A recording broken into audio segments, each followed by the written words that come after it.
100 మంది విద్యార్థులున్న హాస్టల్లో ప్రతిరోజు బ్రేక్ఫాస్ట్కి ఉప్మానే పెడతారు. అది 20 మందికి ఉప్మా అంటే చాలా ఇష్టం. మిగతా 80 మందికి ఉప్మా అంటే అస్సలు ఇష్టం ఉండదు. వాళ్ళ వార్డెన్ దగ్గరికి వెళ్తారు.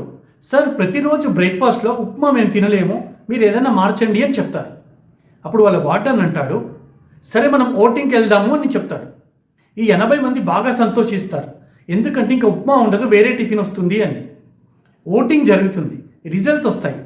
ఉప్మాకి 20% ఓట్, దోశకి 18%, పూరీకి 18%, ఇడ్లీకి 16%, వడకి 16%, పోహాకి 14%. ఉప్మా అంటే ఇష్టం ఉన్న 20 మంది ఉప్మాకే ఓటేశారు. అదే మెజారిటీ ఉన్న 80 మంది ఒక్కొక్కరు ఒక్కొక్క దానికి వేశారు. దానివల్ల ఉప్మానే గెలిచింది. మనం ఎప్పుడైనా గెలవాలంటే అతి విశ్వాసం, అహంకారం ఉండకూడదు. Thank you.